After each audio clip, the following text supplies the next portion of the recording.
E se eu fosse jornalista na década de 1970, quando Cabo Verde era uma província paupérrima do Império Português do Ultramar? E se eu fosse testemunha da rapina do continente africano pelos seus senhores coloniais? O que é que significaria para mim liberdade de expressão e qual seria a minha prioridade nesse domínio? Seria estabelecer o direito à expressão individual ou lutar pelo direito à afirmação das populações que foram política, económica e culturalmente marginalizadas pelo processo colonial? Ainda que isso significasse calar a minha voz como indivíduo, ainda que isso significasse aceitar uma única corporação como força política dirigente da sociedade cabo-verdiana, o que significaria, em 1970, pensar pela minha própria cabeça?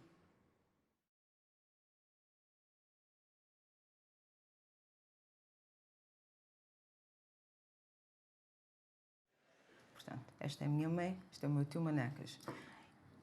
Mais ou menos uns meses antes de fugir para o mato da Guiné-Bissau para ir para a guerrilha. Integrou-se no PGC. A minha mãe, entretanto, casou-se pouco tempo depois com o meu pai, que era talvez, não sei o que é que se chamava, coordenador da célula do PGC em Portugal. O nacionalismo parecia a norma. Aqui em Cabo Verde, precisamente nessa época, em 75, estava todo mundo radicalizado numa narrativa nacionalista e etc. Em Portugal, ela era uma coisa de família. Era uma cultura profundamente, quase calada de família. E as crianças eram incluídas nessa cultura. E uma vez aconteceu uma coisa gira. Nós fomos para Estoril. E aquilo, por alguma razão, impressionou-me. Eu achei lindíssimo. Estoril era sei lá, Jardim do Casino, não me lembro muito bem. A primeira coisa que eu perguntei à minha mãe aqui é que é Cabo Verde. Eu tinha 3 anos. E eu acho que isto explica a forma como eu sempre romantizei Cabo Verde. E eu romantizava Cabo Verde porque a família romantizava Cabo Verde.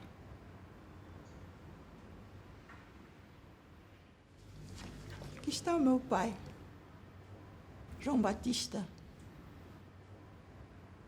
poeta, menino de São Vicente. Meu pai. Minha mãe, Feliz Bela, a Dona Bela, nasceu em Angola. Da minha avó negra e do meu avô português. Meu pai foi muito jovem para Angola, de São Vicente. Era uma situação difícil, na altura, as fomes e não sei o quê. E então ele resolveu ir para Angola, porque o meu avô, pai do meu pai, também tinha ido para Angola. Mas pouco tempo depois ele morreu. E aquele amigo dele, o compadre dele, contou à família que o meu avô morreu de nostalgia. Saudades da família, não aguentou. E o meu pai, como era poeta, dizia isso a toda a gente. O Estado, em primeiro lugar, e aqueles que representam o Estado, em primeiro lugar.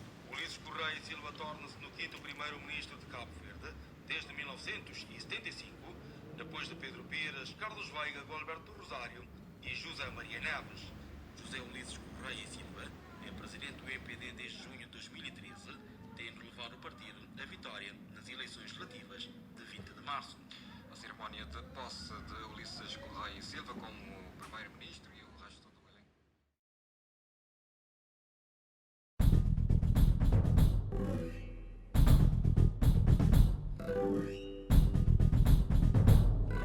Canhão de Boca. Bem-vindos ao Canhão de Boca.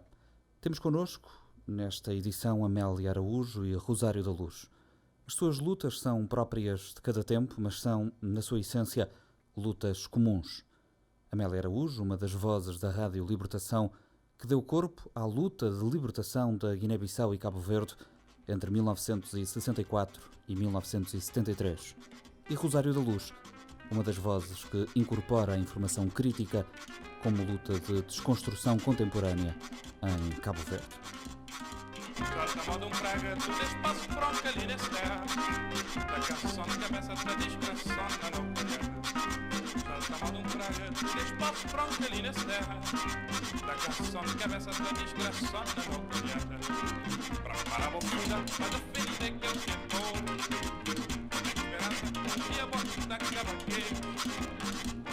esperança que um dia está para embora.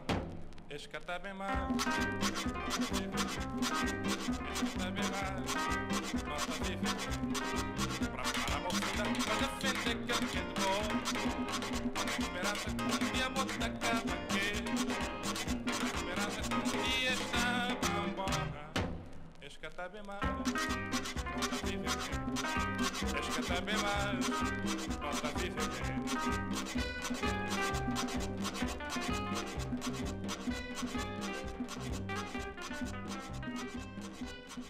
Amélia Araújo, filha de mãe angolana, pai cabo-verdiano, uma das figuras centrais da luta de libertação da Guiné-Bissau e Cabo Verde. O seu protagonismo na Rádio Libertação fez dela a voz do canhão de boca da luta. Conhecida por Maria Turra pelas tropas colonialistas, deu um contributo reconhecido na difusão dos ideais de luta, mobilização para a causa independentista, comunicação com os territórios da Guiné e Cabo Verde e chamada à razão dos soldados lusos em nome de uma causa injusta e perdida. Amélia Araújo, quando é que foi o despertar da consciência política? Olha, foi em Angola. Angola foi uma colónia povoamento, não é? Então havia muitos colonos portugueses lá e maltratavam os angolanos. Depois, quando eu fui para a escola, para me matricular na primeira classe,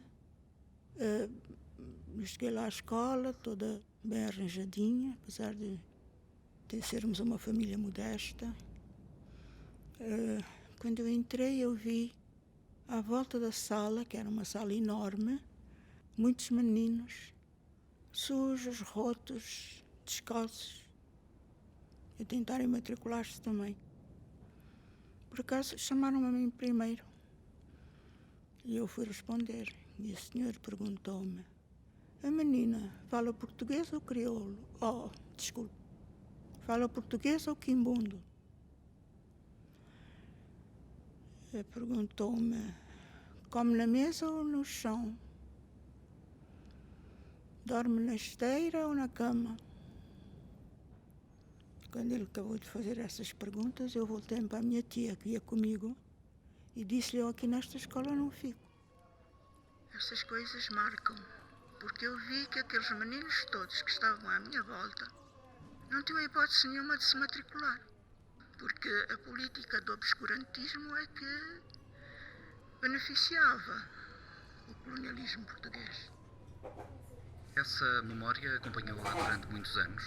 Viaja mais tarde para Lisboa e depara-se com a proposta da fuga, a famosa fuga dos 50, em 1961, onde um grupo de estudantes das então colónias do Portugal salazarista foge rumo aos respectivos países para lutar pela independência das colónias.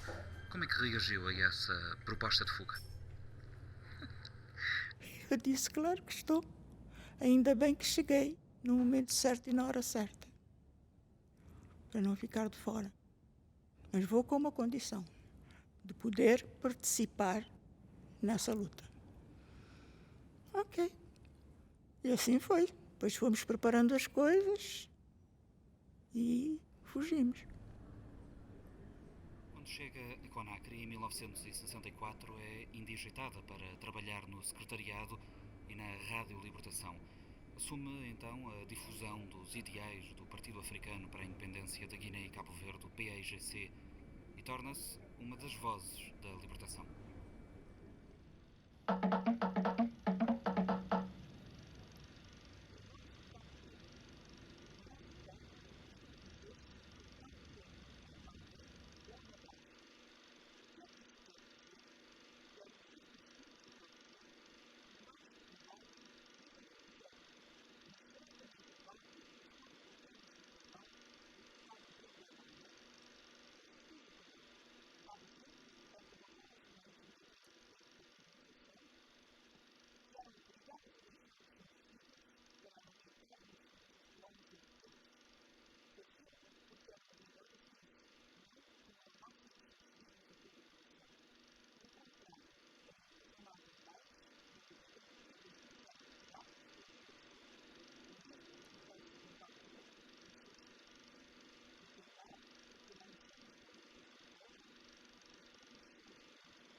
Após algumas emissões experimentais em 1964, foram dados passos muito importantes para a criação da Rádio Libertação em 67.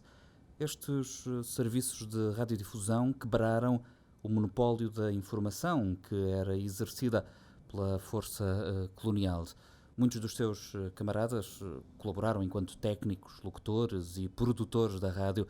São os casos de Agnelo Regala ou Lissa Nafayongué, mas houve outros pioneiros que estiveram consigo desde a primeira hora no projeto da rádio, como Joaquim Landim, Zeca Martins ou Armando Jassy. Com alguns destes seus camaradas, viajou na altura para a então União Soviética. Em 66, fui enviada para Moscou com mais 3 camaradas da Guiné para irmos fazer um estágio de rádio, porque Cabral achava que nós tínhamos que criar a nossa rádio para dar resposta à Rádio Guiné, da Guiné Melhor, de Spínola.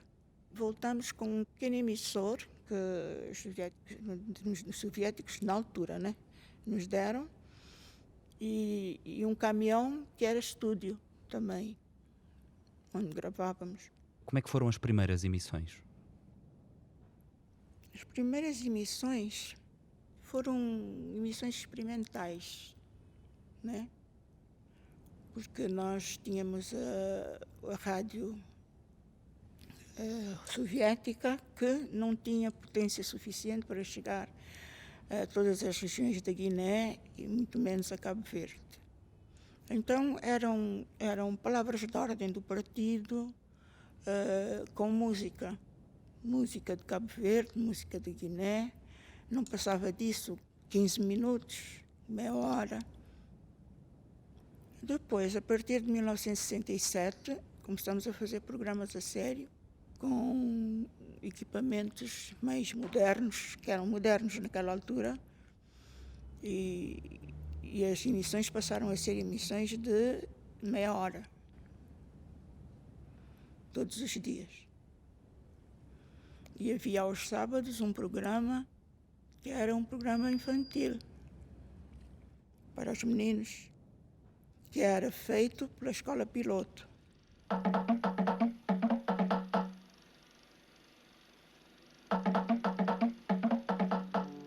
Vamos, senhor pensativo, olha o cachimbo a apagar, o soldadinho não volta do outro lado do mar.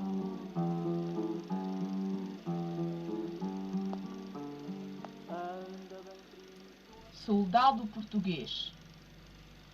No passado dia 3 de fevereiro, no decurso de um combate em Bissássima, as nossas forças fizeram prisioneiros 3 dos teus companheiros, um soldado, um cabo e um alferes. 3 jovens que, como tu, foram mandados para a nossa terra para morrerem. 3 jovens que já não morrerão na guerra criminosa dos colonialistas portugueses, porque foram feitos prisioneiros pelos nossos combatentes. Nós não lutamos contra o povo português, contra indivíduos portugueses ou famílias portuguesas. Pegamos em armas para liquidarmos na nossa terra a dominação colonial portuguesa, que nunca confundimos com o povo de Portugal. Ouviram o programa do soldado português. Vamos, senhor pensativo, olha o cachimbo a apagar, o soldadinho não volta do outro lado do mar. Nos dias da rádio fez vários programas como Mpiri Palavra, Nossa Vida e a Nossa Luta, comunicados de guerra e blufo. Aquele que ouvimos foi um dos programas que se chamava Programa do Soldado Português. Por que este nome e do que tratava este programa?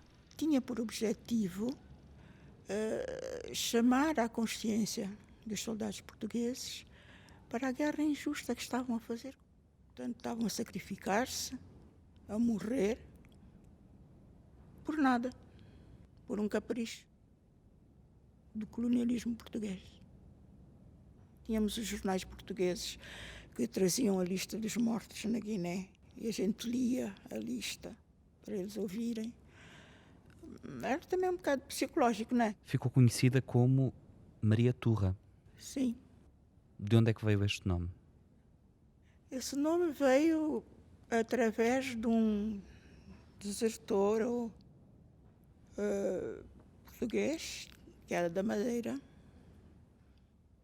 Eu resolvi entrevistá-lo.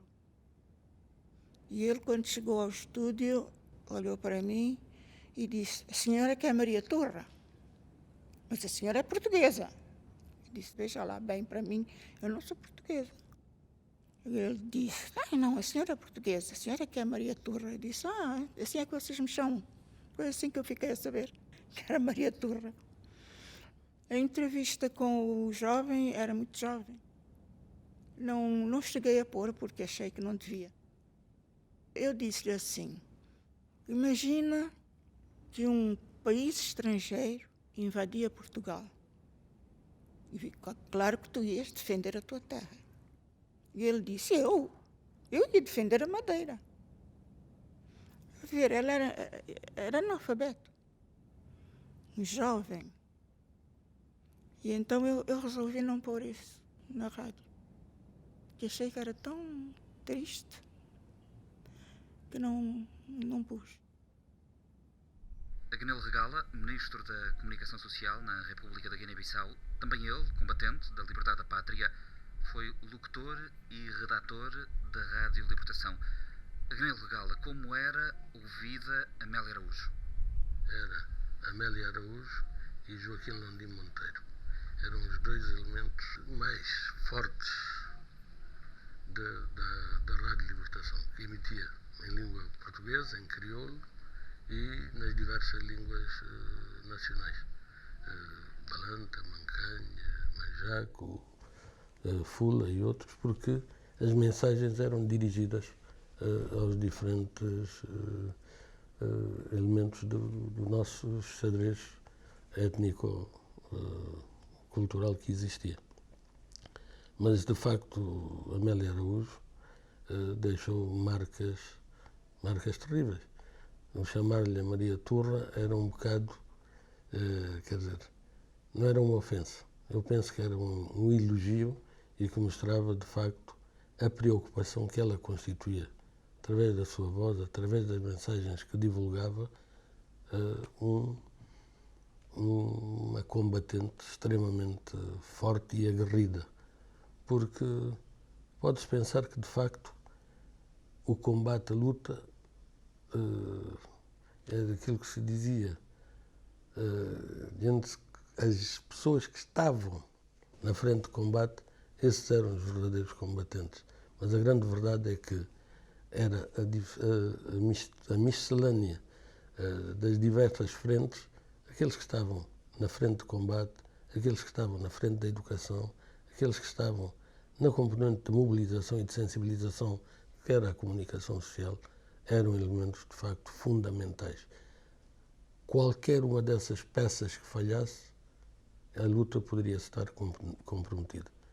E o peso da palavra, o peso das mensagens que eram transmitidas, era extremamente forte e, pronto, deixaram marcas indeléveis no processo de luta de libertação nacional.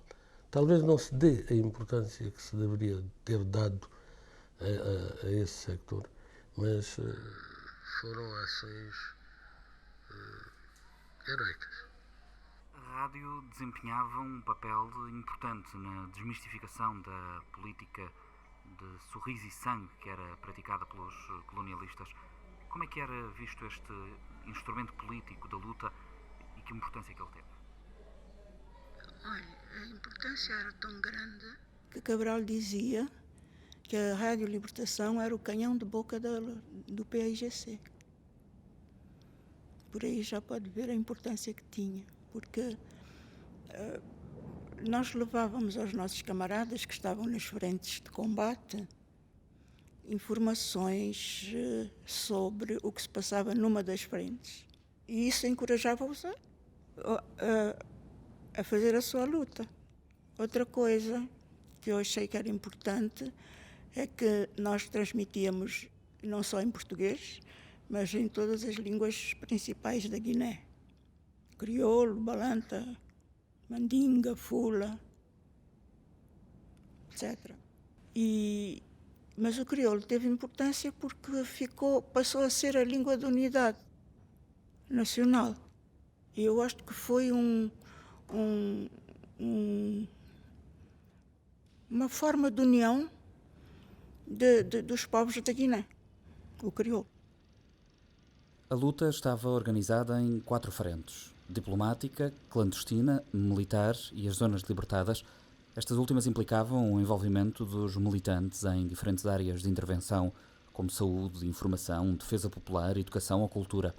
Depois de uma década de luta, a 24 de setembro de 1973, a Rádio Libertação registava em Lugajol, no setor do Boé, e para o mundo inteiro, e para a história, o ato solene e da proclamação unilateral da independência da Guiné-Bissau pela Assembleia Nacional Popular. Amélia Araújo gravou esse momento, esteve lá, presenciou na primeira pessoa. Que memórias guarda deste dia histórico? Foi um sentimento de grande satisfação, mas ao mesmo tempo de uma grande tristeza por Cabral não estar presente. Ele que foi o arquiteto de tudo isso, não estava presente no dia da independência da Guiné-Bissau. Isso foi muito doloroso para mim e para todos os meus camaradas que estavam lá presentes. Também para si, enquanto voz da Rádio Libertação, sentiu de alguma forma que era o culminar dessa missão que a rádio tinha cumprido? Eu acho que sim. Nós tínhamos acabado de libertar a Guiné. Portanto, já não fazia sentido a Rádio Libertação. O nome da rádio tinha-se cumprido, no fundo? O nome da rádio tinha-se cumprido. Com êxito.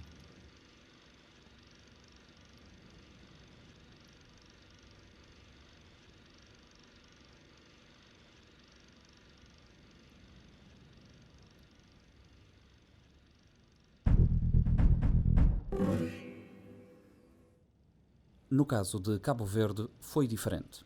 Apesar do país registrar um expressivo legado da literatura dos nativistas e claridosos, com tudo o que isso implica na matriz cultural e identitária, a oposição política ao poder colonial foi pouco visível. A situação só se alterou com as primeiras manifestações das estruturas clandestinas do PAIGC e algumas manifestações populares. O rápido desenvolvimento da luta político-militar na Guiné-Bissau contrastava com o que se passava em Cabo Verde, também pelo facto de aqui não ter existido conflito armado. Após o 25 de abril, a consciência política cabo-verdiana pôde finalmente exprimir-se. Decorridas as negociações com Portugal, é o PAIGC que legitima o seu poder, e a 5 de julho de 1975 é proclamada a independência de Cabo Verde sob a égide de um partido binacional, força política e dirigente do Estado e da sociedade em Cabo Verde e na Guiné-Bissau.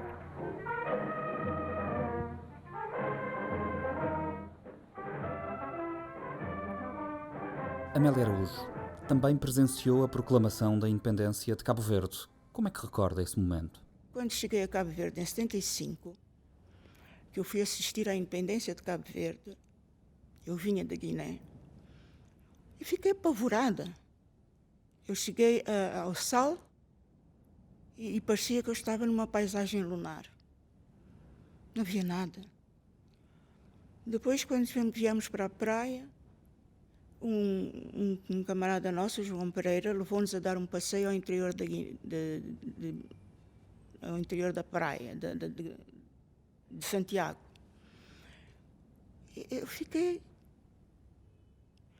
Eu lembrei-me do meu pai, que o meu pai costumava contar das histórias da fome. E eu vi campos a perder de vista, com plantações de milho e feijão, tudo seco. tudo seco. Aí eu não aguentei, lembrei-me do meu pai e chorei. E eu disse, será que nós vamos ser capazes de mudar isto tudo? Eu acho que fomos. Eu acho que fomos. Rosário da Luz, filha de pais cabo-verdianos, aos 10 anos já tinha vivido em 3 mundos ideológicos radicalmente diferentes: Portugal salazarista, Cabo Verde independentista e Estados Unidos pós-capitalista. Herdeira dos valores de uma família nacionalista e revolucionária, constrói um discurso crítico da cena cabo-verdiana. Depois de ter participado regularmente enquanto analista na televisão de Cabo Verde e cronista no Expresso das Ilhas, encontra atualmente nas redes sociais um espaço de liberdade e de intervenção pública. Rosário da Luz, onde é que estava a 5 de julho de 75? No estado da Várzea. Estava no estado da Várzea. Eu tinha 7 anos, nós tínhamos regressado de Portugal. O meu pai fez parte do governo provisório, do governo de transição, como era chamado, até julho de 75. Ele foi ministro da Economia e depois foi o primeiro-ministro das Finanças do Estado Independente de Cabo Verde. O que é que isso significa? É que eu fiz parte muito cedo de todo, desde Portugal, do 25 de Abril. Nós viemos pouco tempo depois do 25 de Abril, das manifestações, de toda aquela energia em torno da independência. E apesar de ainda não saber muito bem os detalhes do que se passava, eu tinha noção exata da importância e da grandeza da coisa. O meu país ia ser um Estado independente. O que é que se conquistou nessa data? A independência, a liberdade, as duas coisas? Abriu-se o caminho para a outra? A soberania, foi certamente. Independência, nós podemos discutir que ainda não a conquistamos, porque parte do que é ser independente é sustentarmos-nos. E se nós retirarmos as ajudas públicas a Cabo Verde não se sustenta. Portanto, conquistamos a dependência, isto é discutível. Em 40 anos ainda não conseguimos conquistar a independência económica. Conquistamos a liberdade. Os primeiros 5 anos da Primeira República definem exatamente que tipo de liberdade é que foi conquistada. Foi uma liberdade associada a um Estado muito repressivo em certos aspectos, principalmente naquilo que toca a informação, principalmente naquilo que toca a liberdade de expressão. Mas, por outro lado, foi conquistado um mundo. Amélia Araújo, depois das independências de Cabo Verde e Guiné-Bissau, os povos destas duas nações foram livres? Eu penso que sim. Foram livres. Foram livres de seguir o seu próprio caminho, cada um deles. Temos que ver o contexto em que isso tudo aconteceu. A época em que tudo isso aconteceu. Porque eu acho que conquistamos a liberdade, sim, senhor. É verdade que havia algumas reticências em relação, por exemplo, à comunicação social e isso. Mas isso a gente foi aprendendo, porque afinal de contas nós vinhamos do mato para dirigir um país. Liberdade total, quem tem? Onde é que há? Onde é que existe? Não sei. Não creio que haja liberdade total. Mas vontade de liberdade todo mundo tem. E vamos procurando até chegar lá. Se é que algum dia há de haver liberdade total para todo mundo. Não é? É isso que eu posso dizer. Amélia Araújo foi a voz da Rádio Libertação, uma rádio que encerra no seu nome aquela que era, no fundo, a causa da vossa luta, a liberdade face à opressão do colonizador. Sentia-se livre durante esse período de luta? Claro. Claro que me sentia livre. Sentia-me livre porque nós éramos todos livres ali. Naquela situação de luta, éramos todos livres. A libertação chegou antes da liberdade? A libertação política chegou antes da liberdade. A liberdade nunca chegamos a conquistá-la completamente, porque eu acho que, pelo menos na humanidade até hoje, desaparecidas todas as barreiras constitucionais e todas as barreiras sociais, restam as barreiras pessoais, individuais à liberdade. Portanto, é um processo. Mas a libertação política chegou. A liberdade, o problema aqui, eu acho que é importante focar, é que enquanto o PAIGC e pessoas como Amélia Araújo estavam engajadas numa luta de libertação nacional. Eles eram denominados terroristas pelo poder colonial. Isto para tentar perceber o nível de marginalidade. Muita coisa muda, tudo se transforma em termos de liberdade quando esta ideologia é transportada para um Estado. Portanto, há uma enorme diferença entre uma corrente de libertação política e um Estado já libertado e com a sua hierarquia e com a sua agenda cultural e ideológica. Aí nem todo mundo se sentia livre. Nem todo mundo se sentia livre porque nem todo mundo estava lá por opção engajado com aquele objetivo. E já que falamos de liberdade, regressamos a Gnel Regala, que também tem uma ideia do que é a liberdade de hoje em dia e do que era a liberdade do período histórico de pós-independência. Toda a gente sonhava com a liberdade. E toda a gente sonhava com um país independente. As promessas que foram feitas foram muitas. Infelizmente, as que foram cumpridas, nem tanto. E eu digo muitas vezes que aquilo que aconteceu é que acabamos todos por trair um pouco aquilo que eram os sonhos e as esperanças dos nossos povos.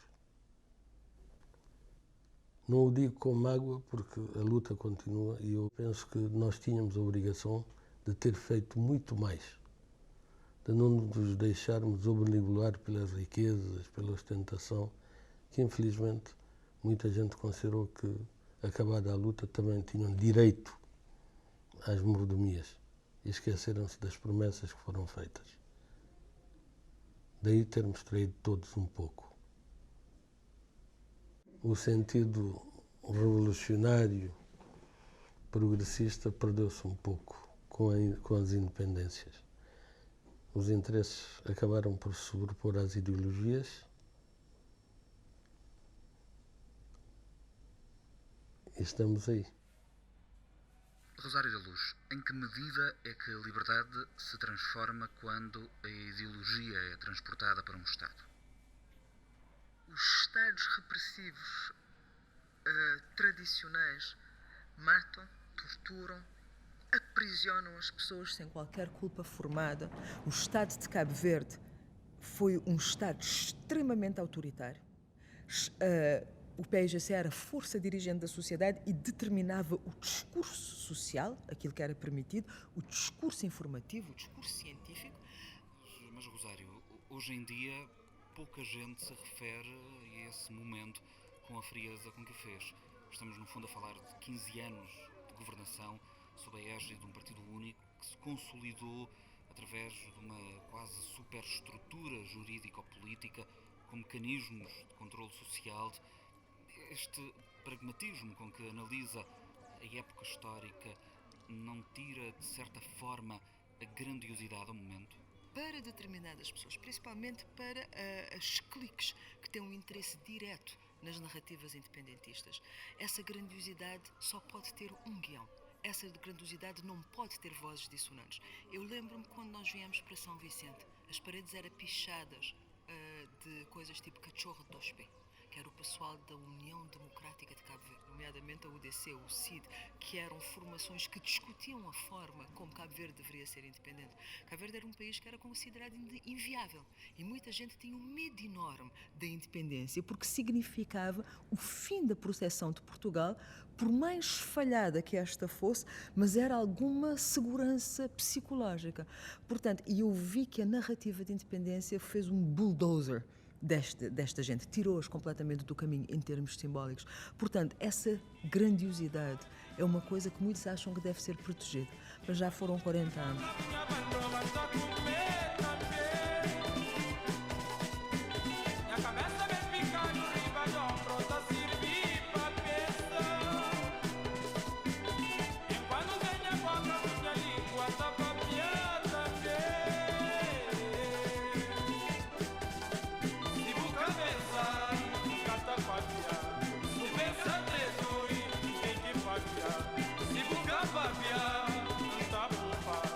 Se bugar,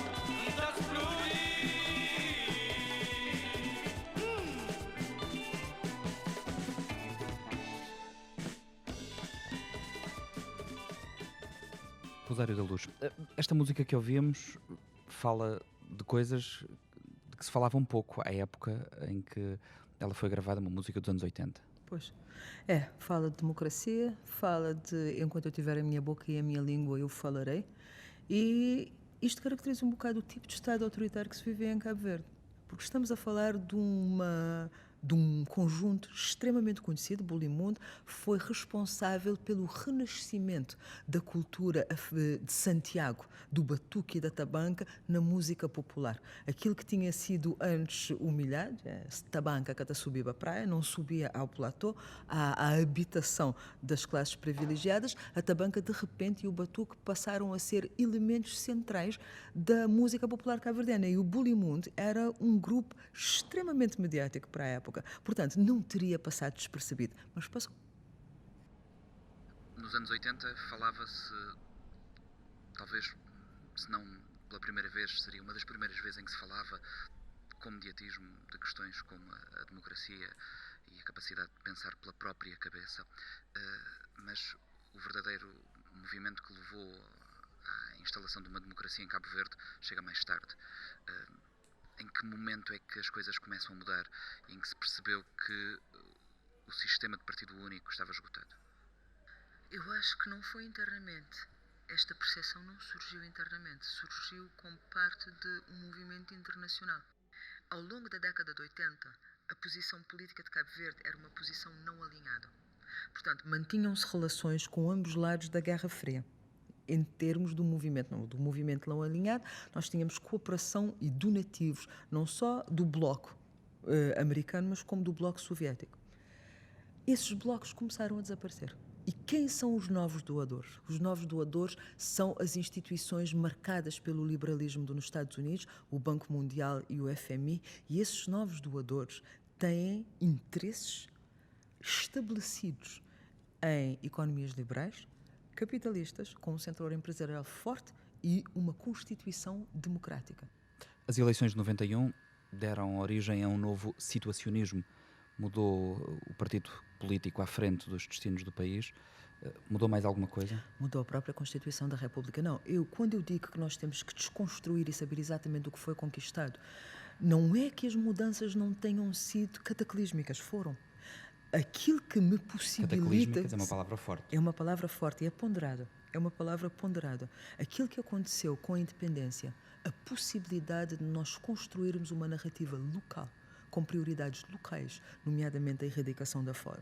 E aquilo que aconteceu em 91, o fim do Partido Único, o início de uma sociedade plural, provocaram mudanças cataclísmicas na sociedade cabo-verdiana.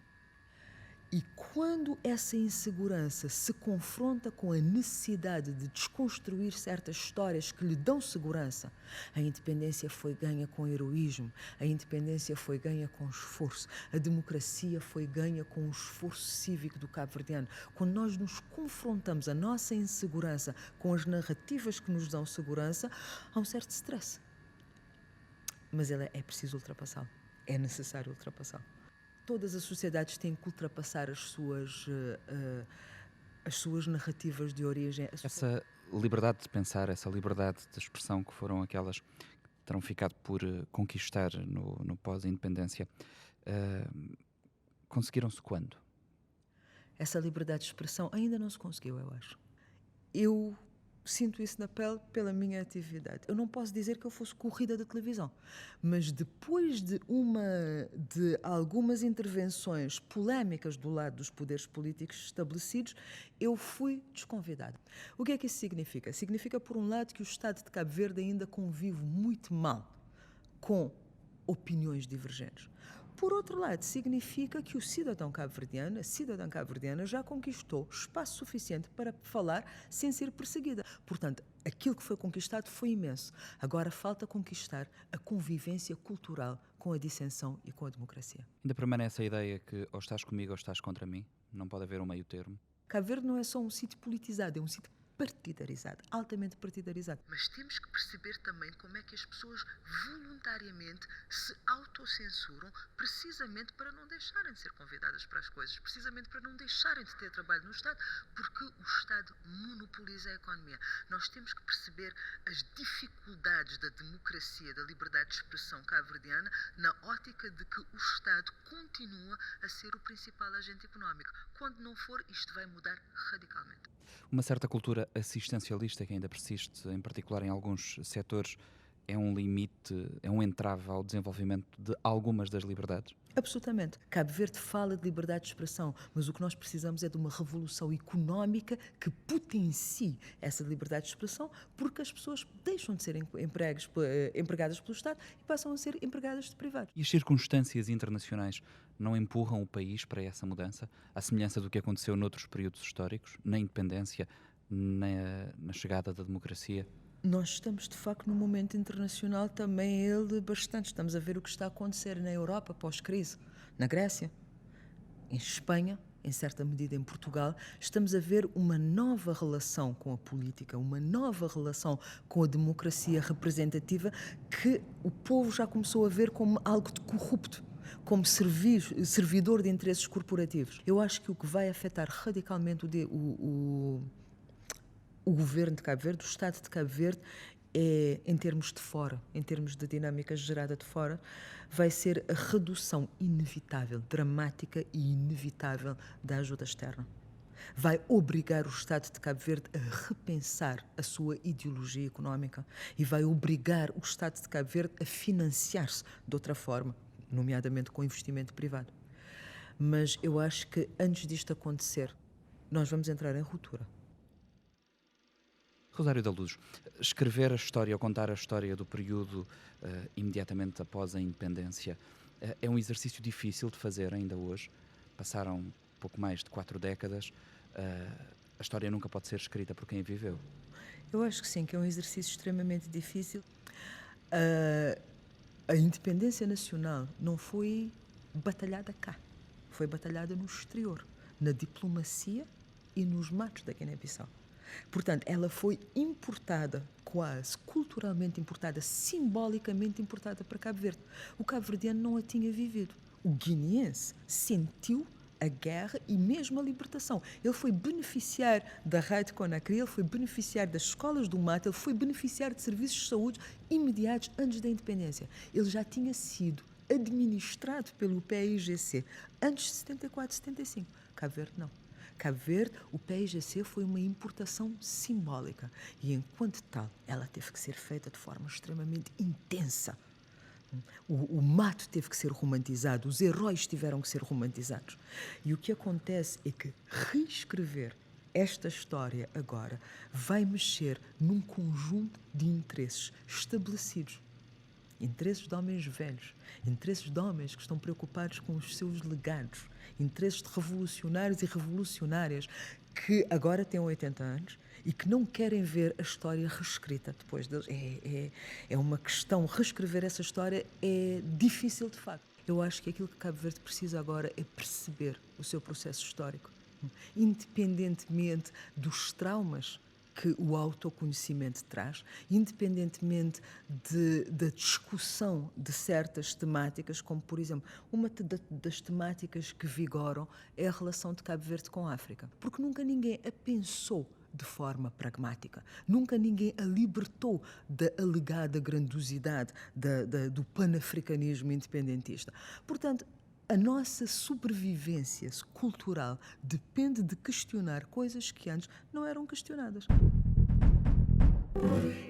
Rosário da Luz, atrás de si, neste caso, temos um dos posts que publicou na sua página, onde ao longo dos últimos meses tem feito análise e a desconstrução, definida como o seu desporto favorito. Este post é posterior à campanha eleitoral e levanta uma série de questões precisamente a propósito deste documentário. Eu selecionei 3 perguntas, daquelas muitas que estão ali feitas, e a primeira é esta: o que é que significa para si liberdade de expressão? Liberdade de expressão significa não só o poder de dizermos aquilo que nós queremos dizer, mas de pensar de forma verdadeiramente independente. Não significa apenas discordar, mas refletir. Liberdade de expressão é, na realidade, informação para reflexão. Não é apenas o direito legal e constitucional à expressão, é também o direito estrutural, digamos, à informação. Pensar pela própria cabeça. O que significa? Isto muda muito de significado. Pensar pela própria cabeça significa também estar livre de imposições ideológicas e simbólicas que nos condicionam o pensamento. Pensar pela própria cabeça significa questionar com liberdade se somos ou não somos africanos, sem que a definição de não ser africano traga uma carga simbólica negativa. Pensar pela nossa própria cabeça significa que quando dizemos que o processo de democratização não teve lugar internamente, que nós não sintamos ofendidos com o facto de não ter sido invenção nossa. Não. Pensar pelas nossas próprias cabeças significa, de facto, ter informação e liberdade de reflexão, muito mais do que liberdade de expressão. Eu prefiro ter informação para pensar a ter o direito de falar, na realidade. Do que é que nunca abdicaria? Desse direito, dessa liberdade de pensar. É isso que eu não seria, acho, capaz de abdicar. A sua participação nas redes sociais, os textos que escreveu para o jornal, o comentário político que fez na televisão pública, é participação política? É uma forma de intervenção política? É uma forma de intervenção política apartidária. De política apartidária. Tudo é político, na realidade. O meu posicionamento ideológico, de género, o meu posicionamento social, cívico, cultural é político, mas só que o objetivo não é eleitoral, o objetivo é informacional. Ao longo desta conversa falamos de muitas lutas. A luta da independência, a luta da democracia, a luta pela liberdade. De que lutas precisamos hoje? De que canhões de boca ainda precisamos? Precisamos do canhão da desconstrução. Nós estamos sob o jugo de construções simbólicas antigas, estas todas que temos estado a falar. A luta que nós precisamos de fazer agora é a desconstrução. Porquê que nós temos que ser africanos? Era útil ser africano em 74. Era ideologicamente, psicologicamente útil, era culturalmente útil. Obrigou-nos a questionar o domínio europeu que não era questionado. Mas agora nós temos que questionar isso também. Nós temos que fazer da nossa história uma sucessão de questões. Nós temos que fazer da nossa história uma sucessão de desconstruções. A nossa luta agora vai ter que ser informacional. Amélia Araújo, Rosário da Luz, muito obrigado por terem vindo hoje ao Canhão de Boca.